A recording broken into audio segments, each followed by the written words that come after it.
Ah, yes, stocks. These are great because we have the opportunity to invest into companies we like with the potential to grow our investment. But what if you're new and you don't know where to start? Well, then this video is just for you. We're going to look at what stocks are, the different types of shares that we can purchase, and some valuable insights that we can look into when it comes to purchasing a stock.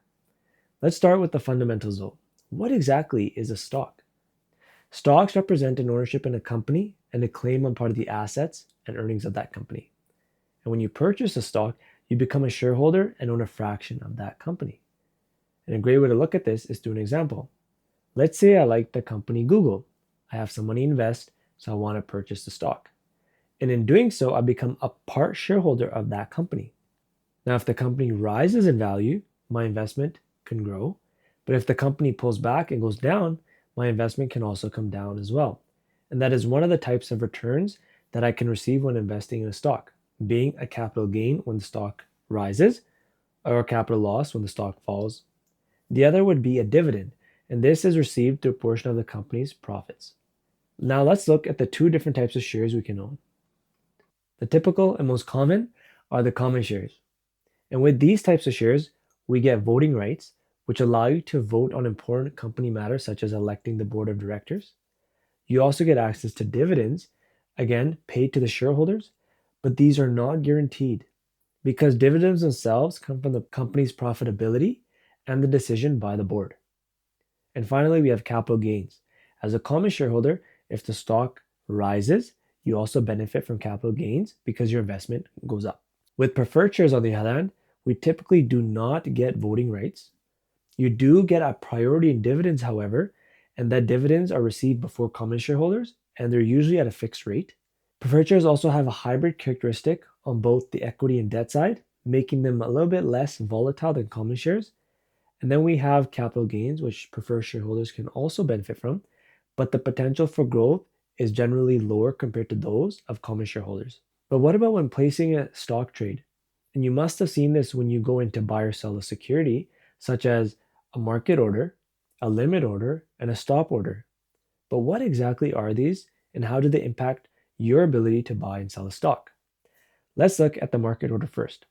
With the market order, again, you can buy or sell a stock immediately at the market price. And these are executed very quickly, and the price itself is not guaranteed. So if I were to take a look at Google again in an example, if I chose to do a market order, whatever market price is available for Google at that time, it will get filled at. Even though I may be wanting a better price, it'll get filled at the market. Then we have the limit order. And with the limit order, again, you can buy or sell a stock at a specific price or better. And these allow you to have a little bit more control over the price. But because you're setting a limit, they may not get executed immediately if the stock price doesn't reach the specified limit. And in this case, again, let's look at an example, taking Google. Let's say Google is trading at $110 right now, and I want to buy the stock. But my price is 109. If it can come down to that price, I'll make the purchase. So I set a limit order to buy Google shares at $109. In this case, if Google trading at $110 right now doesn't hit the $109 mark, my order will not get filled. If it does, it will get filled and I would have purchased the shares. Then we have stop orders. And with stop orders, you can buy or sell a stock if it reaches a specific price. And this price is known as the stop price. So for sells, we have stop loss orders. And for buys, we have stop buy orders. And these are great if you want to limit your losses and also protect your profits. But if there's a lot of short-term volatility in the price of the share, these could get triggered. So just be cautious of that. So again, in this case, let's take Google. I've been a long-term investor of Google. The company's done quite well. Now I'm looking to take my profits off the table. And in this case, let's say Google's trading at $105 right now. I put in a stop loss order to sell the shares at a price of $100. Meaning, if Google comes down to 100, the stop loss would get triggered and my shares would be sold. But in the event that it does not, my order still is maintained. But if the stock price goes up, let's say Google is now worth 120 a couple weeks from now, I can actually adjust my stop loss order to maybe $115, allowing me to protect my profit. And in that case, if Google from 120 fell to 115, my stop loss would sell. And this is a great way again to protect your profits. And finally, let's look at some valuable insights when it comes to buying stocks. The first one being diversification. The great thing about investing into a company is that you can diversify your risk over many different sectors, such as technology, healthcare, energy, consumer staples. There's a lot of companies out there in different sectors, ultimately allowing you to diversify, which in turn can help you reduce your risk. Then we have the research and analysis component.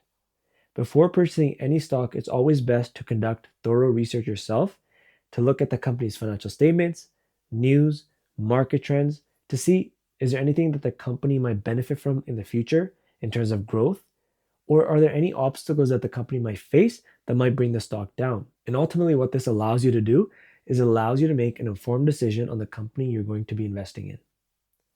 Then we have your long term or short term goals.